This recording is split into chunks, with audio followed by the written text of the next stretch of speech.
Господи, мы здесь при Тобе, Господь, и хотим искать Тебя, Господь, хотим познавать Тебя через изучение Слова Твоего, Господь, и просим Тебя о том, чтобы Ты очистил наши сердца, Господь, чтобы нам принимать Слово Твое, Господь, молим, чтобы Ты работал Духом Святым в наших сердцах и давал нам правильное понимание Слова Твоего, чтобы Дух Святой наставлял нас на истину, Господь. Молю Тебя о том, чтобы Ты открывал наши глаза, наши уши. И, Господи, прошу, продолжай работать над нашими сердцами, над нашими характерами, Господь, чтобы нам уподобляться Иисусу Христу, Господь. Благослови, пожалуйста, преподавателя, чтобы ему хорошо преподавать, чтобы понятно объяснять, Господь, переводчика, благослови, чтобы ему точно переводить. И благослови нас, чтобы нам правильно понимать, и чтобы те знания, которые мы получим, нам применить их к своей жизни, Господь. И чтобы это действительно принесло славу имени Твоему, Господь. Молим Тебя, Отец и Дух Святой. Аминь.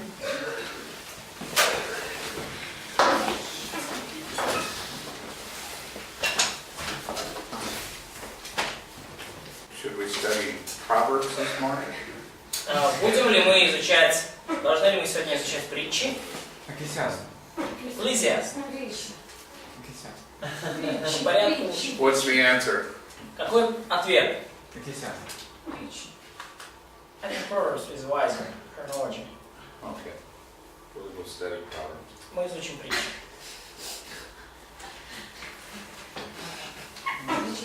Get my computer to start.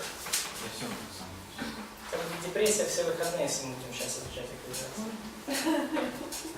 Суета.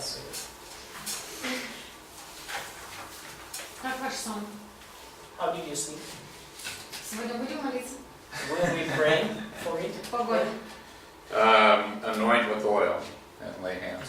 Да, помажем, Поговорили? да, веем, изольем ей, да, и возможно с помазанием. Во имя Иисуса Христа. Стив уже.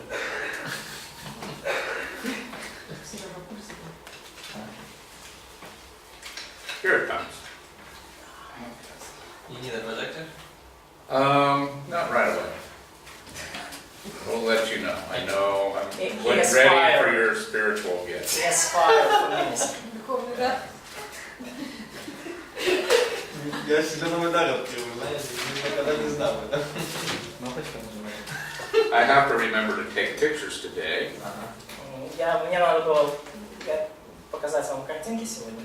so that my family and my church can know that. Нет, взять фото. Сделать, да. Напомните мне, чтобы сделал фотографии сегодня, чтобы моя церковь, моя семья знали, чем я буду с вами заниматься. Is it for report to the family, to the church? Yes, all. Да, Yeah. да. Mission report. Mm-hmm. Yeah, they're eager to know who I'm teaching and how I'm doing. So И мне терпится узнать, кого же я учу и как я себя чувствую. I looked on the weather report for Denver, and there's going to be 16 inches of snow this weekend. И я посмотрел на прогноз погоды в Денвере, и Half a meter. сегодня будет почти полметра снега, 16 дюймов снега. So I'm glad I'm here. И поэтому я рад, что я здесь. I'll let my wife and daughter do the shoveling for once. It'll be great. My wife and daughter shovel the snow. Да, а пока моя жена и дочка, они копают, раскапываются там. А у вас машины нету такой? Do you have special car? Yes. Yes, this machine right here. Машина у нас есть. Нажал кнопочку, и вся спина мокрая. Лучше любого пинжина. It's better than any mechanism. It is. It's good for you. Это очень полезно для нас, да. Лопатки разные. At church we have a snow. It's called a snow blower. В церкви у нас есть такой снегоочиститель. but not at home. но не дома. Okay, so Proverbs. Итак, притчи.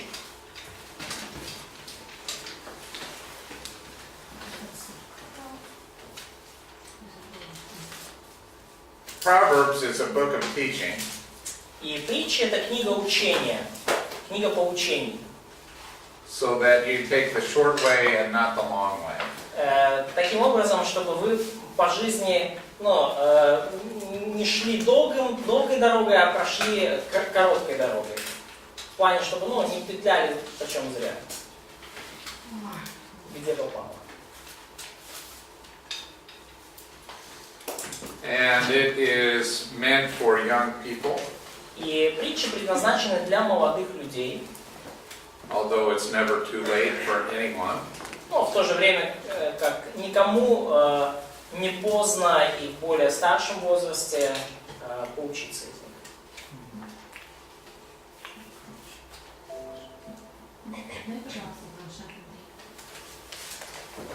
iPad, Android. Android.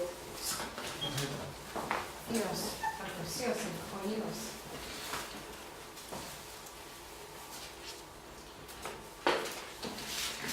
So the special audience of Proverbs И особая аудитория книги притч is young people. — это молодые люди. So pay attention. Поэтому будьте внимательны к тому, что мы будем изучать. Can someone read Proverbs 1, 1 through 5? Кто-то может прочитать притчи 1 главу с 1 по 5 стих? Притчи Соломона, сына Давидова, царя Израильского, чтобы познать мудрость и наставление, понять изречение разума, усвоить правила благоразумия, правосудия, суда и правоты, простым дать смышленность, юноше знание и рассудительность. Послушает мудрый и умножит познание, и разумный найдет мудрый совет. See, it's addressed to the young man.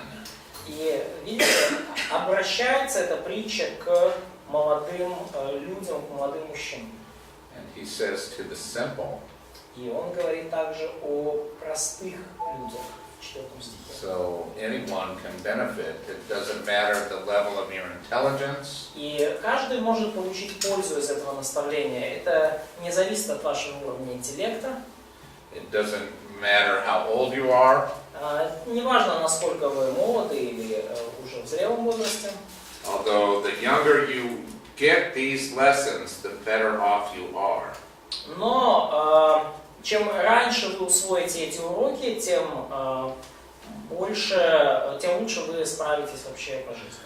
The first 9 chapters form an extended appeal to a young man concerning the virtues of wisdom. И первые 9 глав образуют такое расширенное обращение к молодым людям, где подчеркивается добродетель мудрости. A single attitude is required to receive the instruction of Proverbs. Attitude, one attitude. Да, одно единственное, скажем так, качество и отношение, важно для того, чтобы принять главное послание книги притч. Can someone read verse 7 in chapter 1? Прочитайте кто-то, пожалуйста, в 1 стихе, в 1 главе 7 стих. Страх Господний, початок премудрости, на разумник погорчують мудрості, та не почує.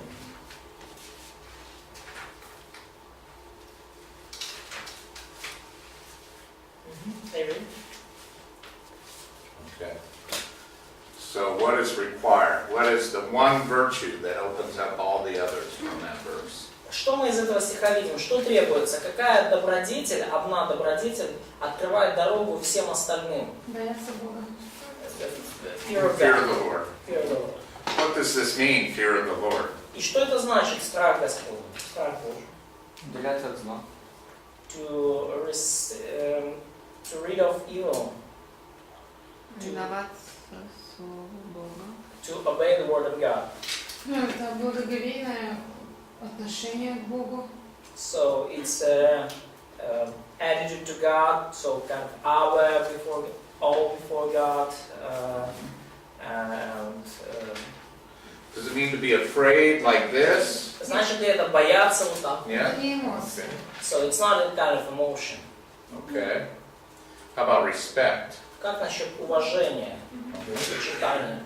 It's this sense that God is awesome, И вот это вот понимание, это осознание того, что Бог велик, Бог огромен, but it's not just about the power of God. но речь идет не только о мощи Бога и силе Его, It's also about the love of God но также речь о любви Его and the grace and mercy of God. и о величии Его любви и милосердия и благодати. And you can have awe about those things as well. И вы можете ощущать благоговение перед этими чертами Его характера также. And so in the ancient world, everybody had this fear of the gods.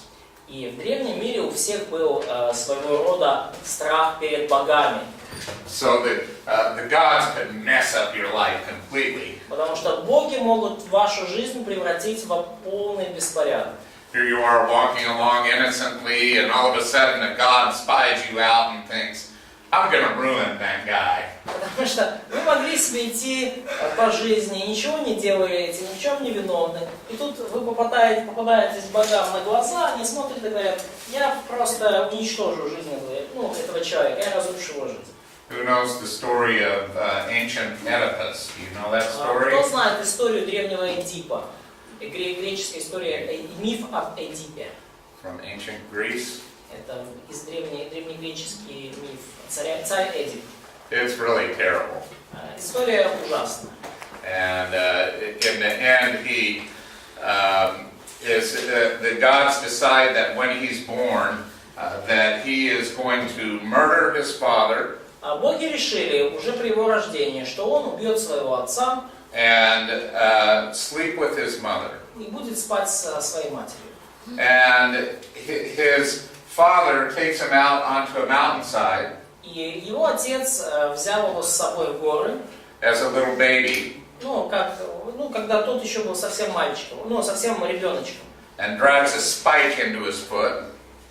Drives a spike? A spike into the foot of the baby, into the hillside. So it pins him to the hillside, so he can't crawl away or anything. Ага, да. И при этого мальчика приковал к холму, к высокой горе, да, чтобы младенец откуда никуда не мог деться. So the father says, problem solved. И отец сказал, решена проблема. And the shepherd comes along and finds this poor little baby that's been pinned to the hillside. И шли мимо пастухи, увидели этого маленького мальчика, который был там прикован к холму. Oh, poor little baby. О, бедненький маленький мальчик. And so he rescues him, and Этот пастух спасает ребенка. And Oedipus grows up. И Эдип вырастает. He becomes the great hero of the city of Thebes. Становится великим героем в городе Фивы. And ends up fulfilling his fate. И в конце концов он таки его судьба, запланированная богами, все так и происходит, все исполняется. Oedipus means crooked foot. И Эдип означает, человек с поврежденной ногой. From the spike that was driven into his foot. И из-за вот этого. He lived the rest of his life. Из-за того, что он был за ногу прикован там к холму. Yeah, and so he ended up doing all those terrible things because the gods decided that they would mess up this poor guy's life. И он творил все эти дикие вещи, чудовищные, потому что боги решили, что они таким образом они разрушат его жизнь. And so the gods weren't very nice. И поэтому боги древнего мира не были такими уж милыми. What kind of fear would you have toward those gods? И какого рода страх вы испытывали к таким богам? You'd want to hide from them. You'd hope they'd never notice you. То есть вы бы хотели от них сбежать подальше, чтобы они вас ни в коем случае нигде не заметили. Yeah, but that's different from our fear of the Lord. Но это отличается от того страха, который мы испытываем перед нашим Богом. So in the Bible, we have this same word that they used for the gods. И вот в Библии у нас есть то же слово, которое они использовали для своих богов. Phobos, right? Фобос, страх. То есть они использовали это в отношении своих богов. And they changed the meaning of it. И они изменили значение этого слова. They changed the meaning to mean a sense of respect filled with love. И смысл слова изменился вот от страха как ужаса к страху как уважению, смешанному с любовью. So fear of the Lord, that sense of respect and love, is То есть вот the это beginning of all wisdom. страх Божий, вот это ощущение уважения и любви к Богу, это начало всякой мудрости. It's the ключ. Да, это вот ключик. So there's a bigger message in Proverbs, И есть еще более значительное послание в книге Притч. the message of the gospel. И это послание Евангелия. So now, here's one of the characteristics of the Proverbs. So it seems. Вот одна из характеристик книги Притч. Ну, по крайней мере, так кажется. One line, it's talking about relationships. Одна линия в книге Притч, она говорит о взаимоотношениях. 2 lines, it'll talk about money. Две линии в книге Притч говорят о деньгах. Another line will talk about relationship with the king. И еще одна линия говорит о взаимоотношениях с царем, с правителем. And it seems like a random collection of sayings. И это выглядит как такая случайная подборка высказываний, таких поговорок и пословиц. Okay, it's the word of God. Но это Божье Слово. So is it random? Но и можем ли мы сказать, что это случайно так оно собралось? Is the word of God ever random? Слово Божье никогда не может быть случайным, в принципе.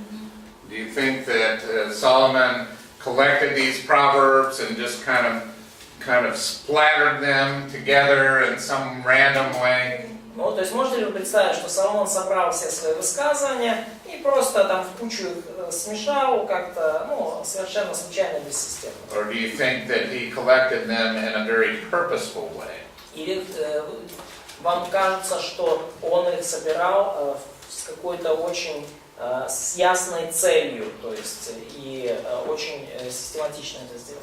The wisest man in the history of his time Наимудрейший человек в истории того времени just put together this haphazard collection.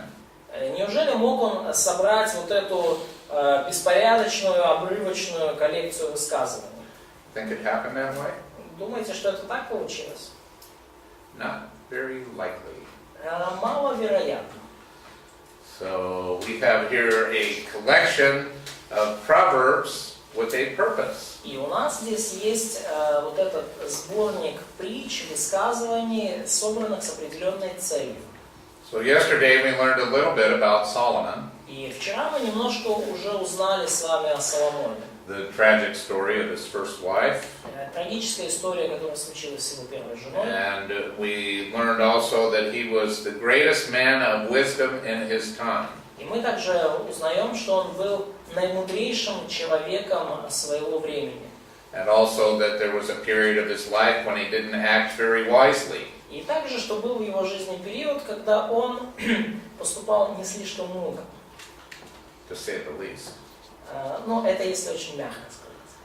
So when we think about Solomon, we think he's the wisest man in the world. И когда мы думаем о Соломоне, все же мы думаем о наимудрейшем человеке в мире.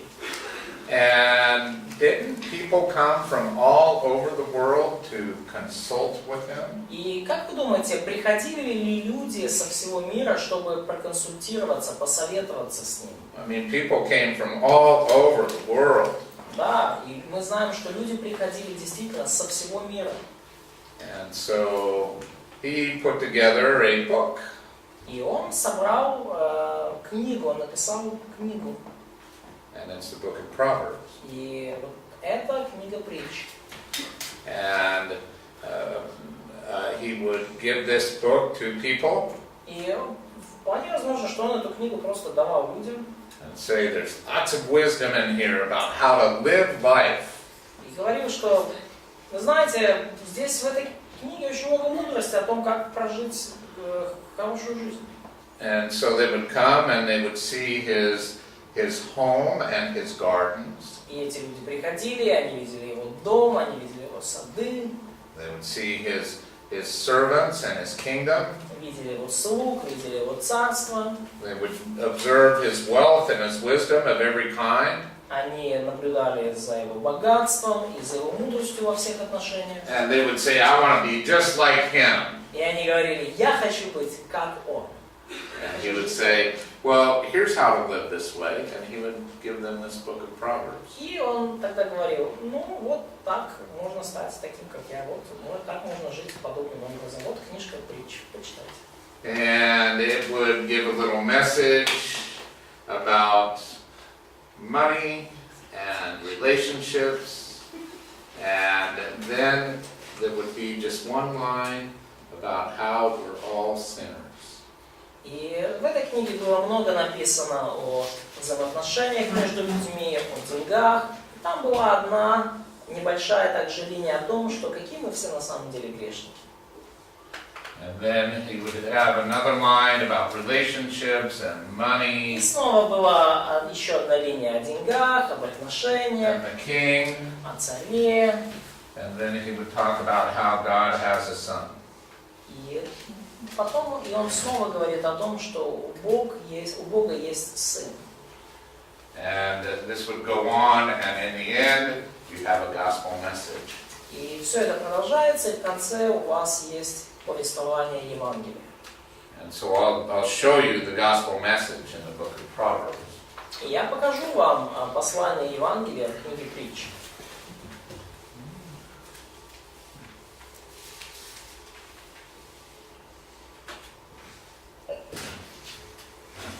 Let's talk about Jesus in the Proverbs. И давайте поговорим о том, как Иисус присутствует в книге притч. Can someone read Matthew 12:42?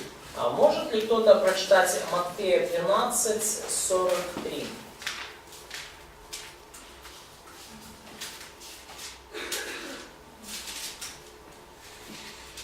Matthew 12:42. 42. Матфея 12:42.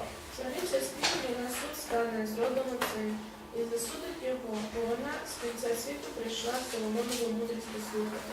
А тут ото більший, аніж Соломон. Okay. So Jesus recalls the book of Proverbs. И здесь Or, Иисус excuse me, the wisdom of Solomon. упоминает книгу, не книгу притч, но упоминает здесь мудрость Соломонову. And he regards his personal wisdom greater than that of Solomon. Ну и он говорит о собственной мудрости как о большей, чем у Соломона. Let's read 1 Corinthians 1. Давайте прочитаем 1 Коринфянам 1. 22 to 24. 1 Коринфянам 1, 22-24. Бо юдеї жадають ознак. І греки пошукують мудрости, а ми проповідуємо Христа розп'ятого, для юдеїв він зрішення, а для греків безумство. А для самих покликаних юдеїв та греків Христа, Божу силу та Божу мудрість. Was that to 24 as well? Yes? Yeah. Right. Okay, so let me ask you a question. Разрешите задать вам вопрос. Christ is the greater wisdom, right, from these two passages. Christ's wisdom is greater than Solomon's wisdom. И из этих двух отрывков мы видим, что Христос есть большая мудрость, и мудрость Христа превосходит мудрость Соломона. Okay, we agree? Согласны ли мы с этим, да? Now, would it be right for Solomon to portray his wisdom as the ultimate? И потому было ли бы для Соломона правильно и разумно выставлять собственную мудрость как наивысшую точку мудрости? Yeah, I think that the book of Proverbs really does point to a greater person and greater wisdom. Да, и я думаю, что книга Притч действительно указывает нам на более великую личность и более великую мудрость. Can you think of a famous part of the book of Proverbs that points to Jesus? Можете ли вы вспомнить знаменитую часть книги Притч, которая указывает нам на Иисуса? Do you know of this passage? Знаете ли вы про этот отрывок? It's a long passage. Длинный отрывок, который указывает на Иисуса в книге Притч. Про мудрость? About wisdom. Такое название было, да? Chapter 8. Yes. Да.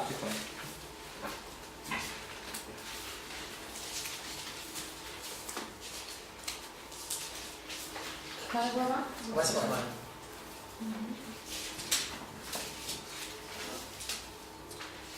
Let's continue in 1 Corinthians chapter 1 Ну давайте пока вернемся к 1 Коринфянам 1 главе. and verses 30 and 31. 1 Коринфянам 1 глава, стихи 30-31.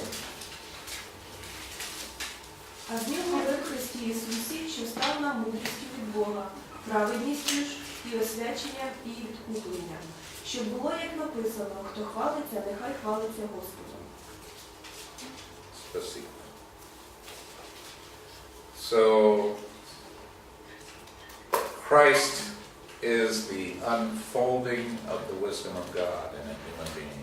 И Христос — это воплощенная Божья мудрость, это Божья мудрость, воплотившаяся в человеческом существе, и которая открылась полностью в человеческом существе. Was there ever a moment in Christ's life when he wasn't wise? Был ли хоть один момент в жизни Христа, когда Он не был мудрым? Was there ever a moment when he didn't do the wise thing? Был ли хоть один момент, когда Он не поступал мудро и не Может, в делал детстве. мудрые поступки? Maybe in his childhood. What do you think? Как ты думаешь? Ну, я думаю, до 12 лет могло быть, конечно. I think before he became 12, he could do Думаешь, something. он был непослушным родителем? Но я думаю, иногда мог быть. So Когда еще не понимал. they argued, can Да. he could be non-obedient to his Он был parents? безгрешен. Tarek argues that he was sinful, absolutely. I wonder if there's a Bible verse about this. Я ищу, есть ли какой-то стих в Библии на эту тему. Let's turn to the book of Hebrews. Давайте откроем книгу послания к евреям. Chapter 5, Глава 5, verse 8. стих 6, стих 8. Глава 5, стих 8. Мгм. Хотя он и сын, однако страданиями навык послушания. He learned obedience. Он научился послушанию. What does it mean he learned obedience? Что это значит, что он научился послушанию? Did his parents ever have to discipline him? Приходилось ли его родителям когда-либо наказывать его? Если научился, то да. Ну, если научился, да. So if he Исправительная роста. learned obedience, so probably yes.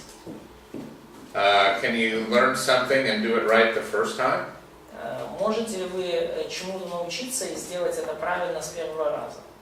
Did your parents say, watch out for the busy street and the cars and don't run out in the street?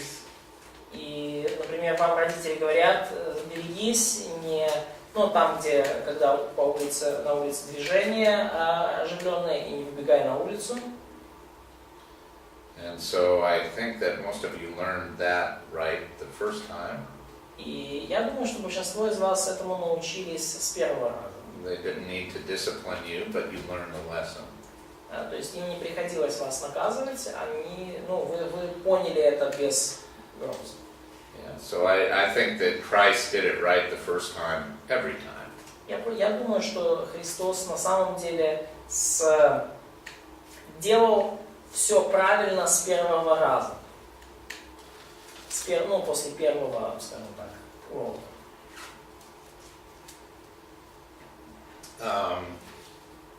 He was tempted in all things like we are. И он был искушен во всем, так же, как и мы. And yet he was without sin. И в то же время он был безгрешен. Hebrews 4:15. Евреям 4:15. Ибо мы имеем не такого первосвященника, который не может сострадать нам немощах наших, но который, подобно нам, искушен во всем, кроме греха. I think the book of Proverbs is about getting it right the first time. И я думаю, что книга Притч, она именно о том, чтобы делать все правильно с первого раза. То есть делать все правильно сразу. It's a lot less painful. Это намного менее болезненно, чем учиться на ошибках. To get it right the first time. Намного менее болезненно сделать все правильно сразу. And so the book of Proverbs is a very compassionate book. И потому книга Притч она полна сострадания. Colossians 2:1-3. Колоссянам 2 глава с 1 по 3 стих.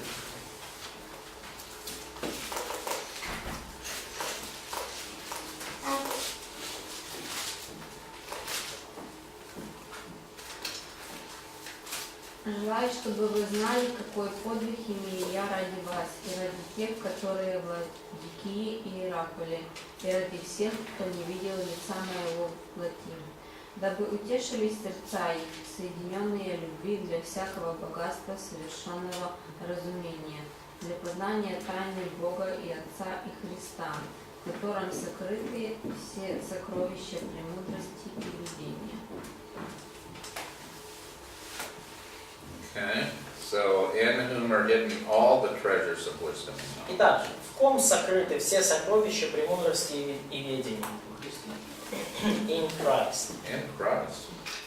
In Christ. Studying Him is a study of wisdom. И потому изучение Его и исследование Его – это изучение и исследование мудрости.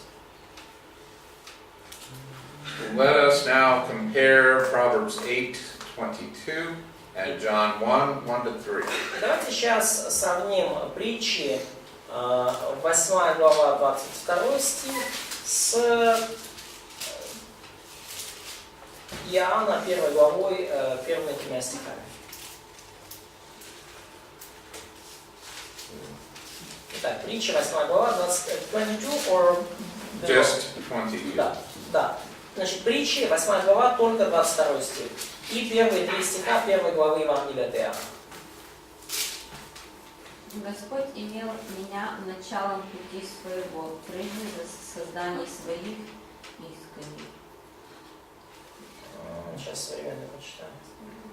Господь создал меня в начале своих дел, прежде древнейших своих деяний. Тут, наверное, не очень. And then John 1:1-3. Иоанна, 1 глава, с 1 по 3 стих. Спокон віку було слово, а слово в Бога було, і Бог було слово. Воно в Бога було спокон віку. Усе через нього повстало, і ніщо, що повстало, не повстало без нього.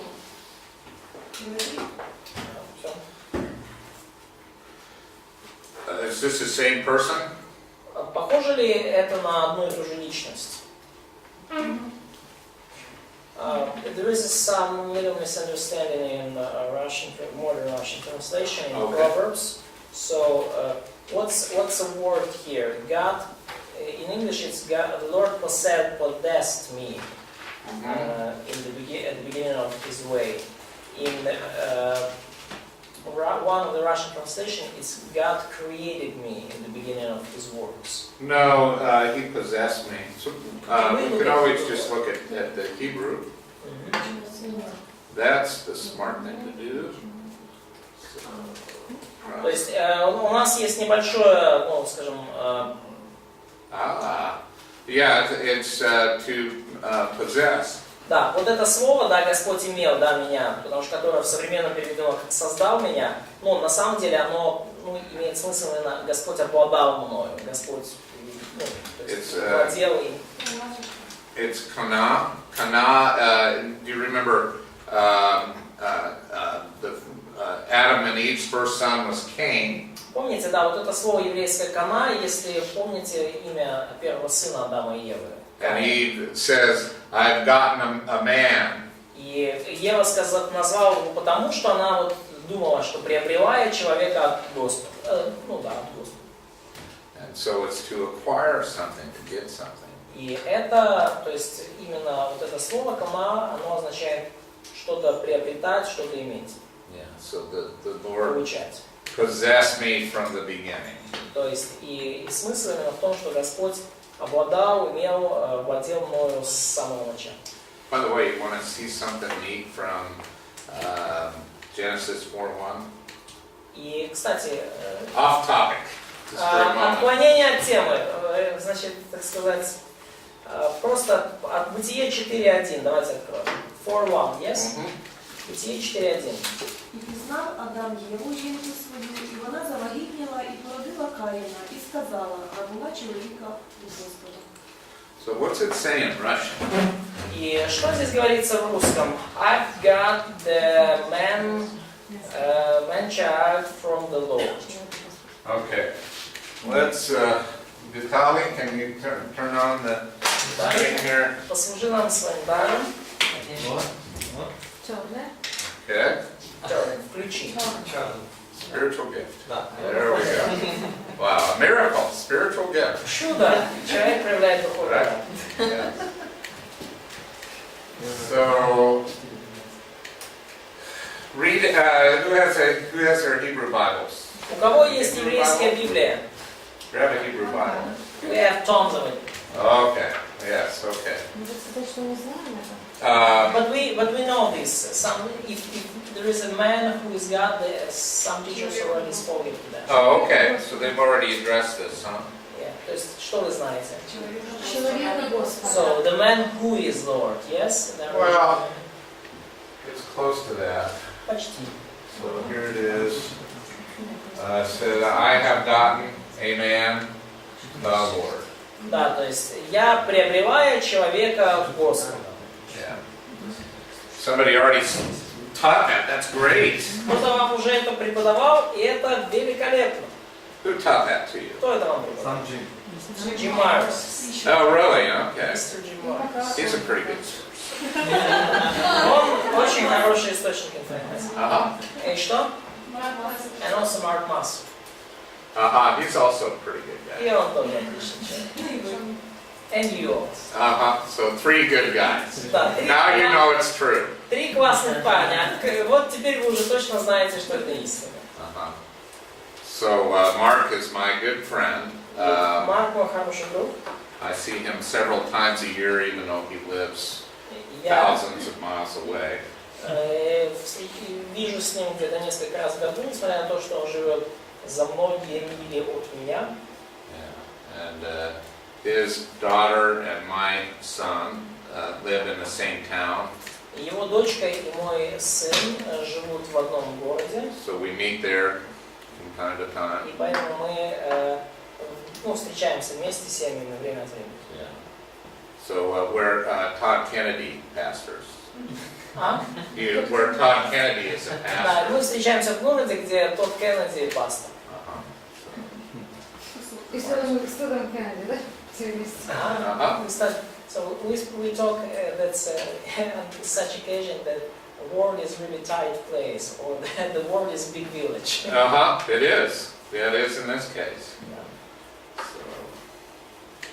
So, we don't need to talk about parallelisms, do we?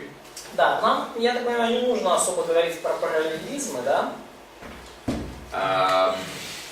And you have the general outline of Proverbs in your notes. И в ваших заметках есть общий план книги притчи.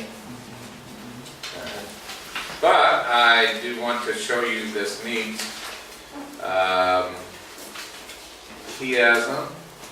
Но я хочу показать вам, что See такое also in your notes. хиазмы. Вы это увидите в ваших заметках. Isn't that beautiful? Разве не прекрасно? Perfect symmetry. Прекрасная, совершенная симметрия.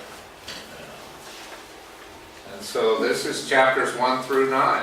И это главы с 1 по 9 книги Притч.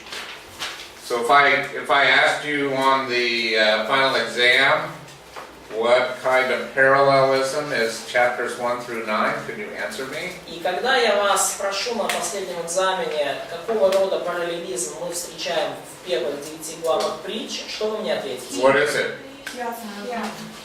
Chiasmus. Yeah. And so this is wonderful. It gets the attention. It makes you feel like you're learning something very well organized. И, мне кажется, это просто замечательно. И вы видите, когда вы видите такое, вот это, вы понимаете, что на самом деле идеи в книге Притч очень хорошо организованы. So you realize that it takes a great deal of time to organize something like this. И вы понимаете, что потребовалось на самом деле куча времени, чтобы таким образом организовать информацию. Doesn't it? Да? Yeah, I mean, this is time consuming to build something like this perfectly. И вы понимаете, что это же требует очень много времени, чтобы построить вот такую структуру. But a lot of people think that chapters 10 through 31, he just threw a bunch of proverbs in a blender. Но некоторые люди, правда, думают при этом, что вот уже в главах с 10 по 31 он просто закинул все свои притчи в блендер, смешал и стал. You know, like a modern abstract painter would take a blender and throw all the paint in and spray it out on his canvas. Ну, вот эти, как современные художники-абстракционисты, берут блендер, краску и пошли шуровать по картине. Art. Искусство. And then all the fools look at it and go, oh, so profound. Да, и, значит, приходят на выставку всякие идиоты и смотрят и говорят, как глубоко.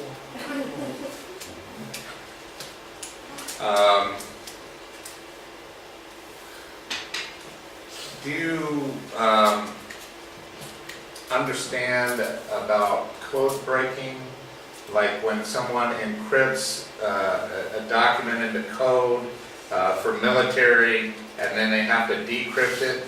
Okay. Знаете ли вы, вот, знакомы ли вы с таким понятием, как дешифровка? То есть, когда, например, кто-то, во время военных действий, да, то есть какое-то сообщение кодируется, и потом, передается, и на другой стороне его раскодируют. Это mind games. Okay. Mind games. So, when you go to break the enemy's code, И когда если вы хотите расшифровать код противника, you start to look for patterns and try to recognize patterns. вы для этого начинаете искать в зашифрованном сообщении закономерности. То есть вы ищете вот эти вот паттерны, да, то есть повторяющиеся какие-то моменты. And then the enemy tries to put his documents into a code where there are no detectable patterns. А противник, в свою очередь, пытается зашифровать документ таким образом, чтобы там не было вот таких обнаруживаемых закономерностей. And I'm telling you that Proverbs 10 to 31 looks so random that it must be intentional. И я вам скажу, что книга Притч с 10 по 31 главу, она выглядит настолько случайно собранной, что эта случайность должна быть намеренной. То есть, что эта случайность должна там появиться специально, появилась там специально, с каким-то замыслом. То есть будем искать Рождество. So we're gonna seek some patterns between the lines. That would be a great idea, right? Это была бы хорошая идея, да? Yeah. Maybe we should spend a little more time on Proverbs все-таки перед тем, как взяться за эту задачу, мы больше времени потратим на притчи с 1 по 9 главу. Let's just take a look here. Давайте посмотрим сюда. И у вас это все есть в конспектах ваших. So this is addressed to a young man.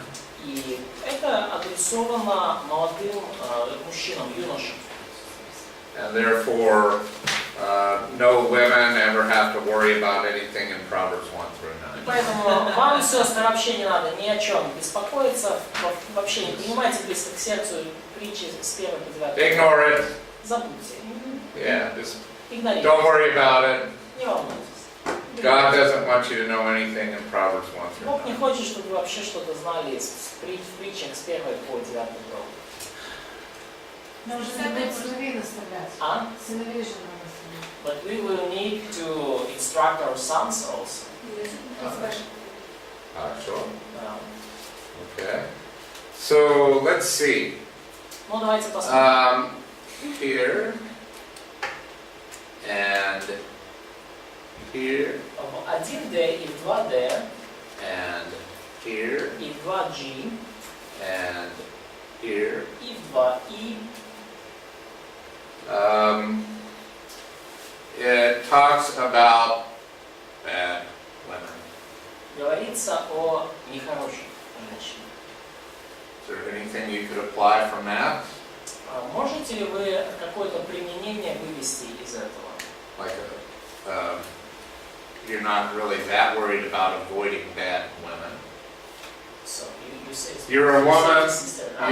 Ну, понятно, что вы, как девушка, сестра, вас не сильно, может быть, беспокоит вопрос избегания нехороших женщин. Ну, это можно поменять как принцип, мужчин поставить. So we can change a principle and put a man on this Да. place. Хорошо. Also, Также, don't be a man. тогда также не будьте такой женщиной. Don't do these kinds of behaviors that are shown here. Не ведите себя подобным образом, как описано здесь. So there's plenty of application. И очень много возможных применений может быть здесь.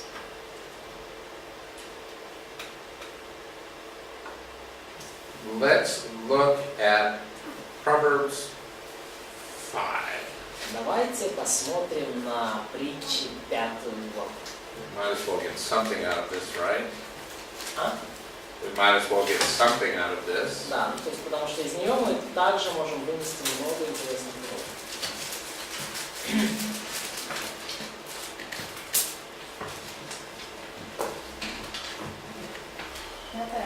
Да, 5 глава книги притч. So let's read 1 through 6. Давайте прочитаем стихи с 1 по 6. Мій сину, на мудрість мою уважай, нахили своє ухо до мого розуму, щоб розважність ти міг стерегти, а пізнання хай уста твої стережуть, бо крапають солодощі губи мудниці, а уста її віддалили масліші, та гіркий її кінець, мов полин гострий, як меч обосічний. Її ноги до смерті спускаються, Шеолу тривають кроки її. Вона путь життя не орівнює, її стежки непевні, і цього не знає вона. So incline your ear to my understanding. И преклоните ухо к разумению, к разуму моему, да? Преклони ухо к разуму. I don't hear all that well anymore. Я уже не слышу так хорошо, как раньше. I heard too many big guns go off when I was in the army. Когда я служил в армии, рядом со мной слишком много больших пушек стреляло. So all the time I have to do this. И поэтому мне часто приходится преклонять ухо. Especially in a room where a lot of people are talking. Особенно в аудитории, в комнате, где много людей говорит. But you want to listen so that you can observe these things and keep them. Но вам нужно слушать, чтобы вы могли наблюдать эти вещи и соблюдать их. So the lips of an adulteress drip honey. Итак, мед источают уста чужой жены. Или, They didn't really have mouthwash or toothpaste. ну, у них тогда не было ничего, чем они бы споласкивали рот или чистили зубы. So if you wanted someone to kiss you, you would fill your mouth with honey, and that way your lips and your breath would be sweet. И если вы очень хотели, чтобы кто-то вас поцеловал, вы тогда губы смазывали медом. И тогда, ну, это было, то есть на губах было сладко. Yeah, it seems kind of weird to us, I guess. Не было зубных паст. So they did not brush their teeth. Well, they probably used a stick or something. Вот они какие-то палочки использовали для этого. Тряпочку. Maybe some brushes. Right. Yeah. So the tooth stick. Да. Smoother than oil is her speech. И мягче елея речь ее. And so oil was this product that was used in every way possible. И елей это был такой продукт, елей или масло, который использовался множеством различных способов. Любым способом, который можно только представить. It was their medicine. Его использовали как лекарство. They cooked in it. Они готовили на масле. The women used it as their cosmetic. Женщины использовали елей в качестве косметики. Beautiful. Прекрасно. Yeah. Маска, да, как это? Красивая. Wow. Yeah, she's all shiny and Она beautiful. вся сияет. They would use it in their hair. Они волосы смазывали елеем. And so the hair was beautiful, but it was oily. Волосы тоже выглядели хорошо, когда они были вот таким образом обработаны, хотя и тоже были маслянистые. So, if you really want to be a biblical woman, you know what to do. Поэтому, если вы хотите на самом деле быть женщиной, подобной библейским женам, вот вы знаете теперь, что делать. Купите оливковое масло и любите себя.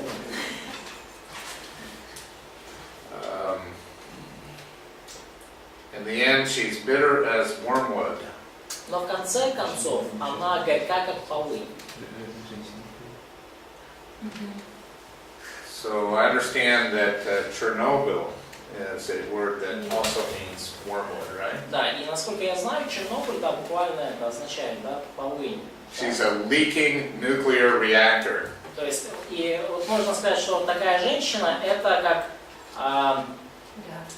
атомный реактор, который, ну, получил пробоину. То есть взорванный атомный реактор, да? Взорвавшийся атомный реактор. Yeah, she's that bad. Да, настолько она плохая. Sharp as a two-edged sword. И также последствия от нее остры, как меч обоюдоострый. So the two-edged sword was a big technological breakthrough. И на самом деле обоюдоострый меч, меч острый с двух концов, был большим технологическим прорывом. Notice my sword. Вот, обратите внимание, мой меч. So you're in a fight, И right? вы в битве. And the feet the right way, И вы стали, да, правильным образом. and you swing this way. Вы рубите так. And that's, you gotta go all the way back to reset. И чтобы вам нанести следующий удар, вам нужно... Swing again because I have a single edge here. И вам нужно занести снова руку, потому что, ну, у вас, если у вас меч только с одной стороны наточен, да?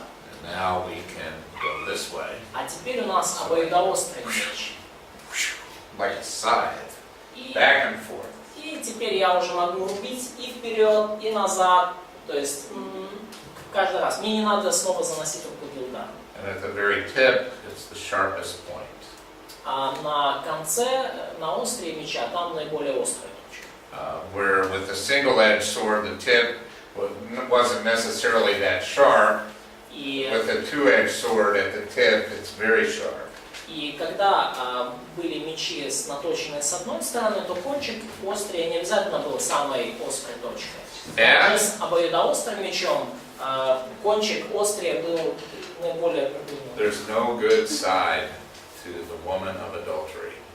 И так что нету никаких хороших сторон у чужой прелюбодейной жены. She'll cut you no matter which way you turn. И поэтому она вас ранит, независимо с какой стороны вы окажетесь. Her feet go down to death. Ноги ее не сходят к смерти. Her steps take hold of Sheol. Стопы ее достигают преисподней.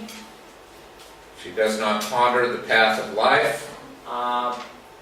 Она, если бы ты, ее пути непостоянны, даже если бы ты захотел постигнуть стезю жизни ее. Her ways are unstable. She does not know it. И ты, да, ее пути непостоянны, ты не узнаешь. We have different Russian translation. Okay.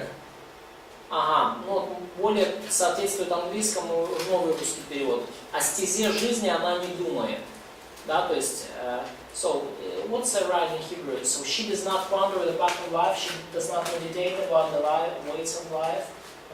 Or because in Russian translation, if you would like to understand the way of her life, you won't be able to do this because her ways are unstable. Path of life. Lest she. That's interesting.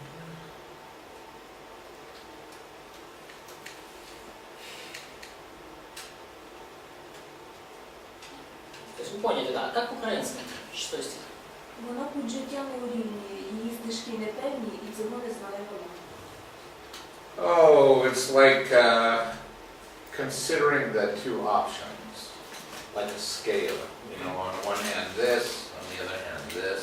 So she don't care about the way of life.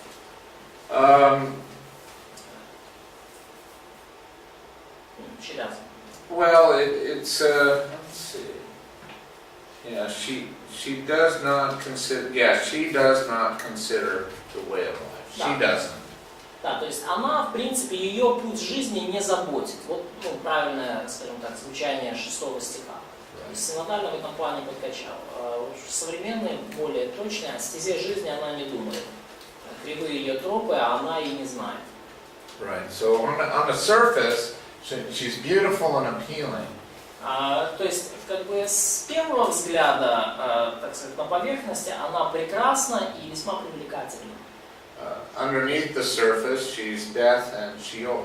Но внутри, и, скажем так, уже если копнуть глубже, она это смерть и ад. She doesn't think one moment about God or the way of life. И она ни минуты не думает ни о Боге, ни о пути жизни. So let's take a break. И давайте сделаем перерыв.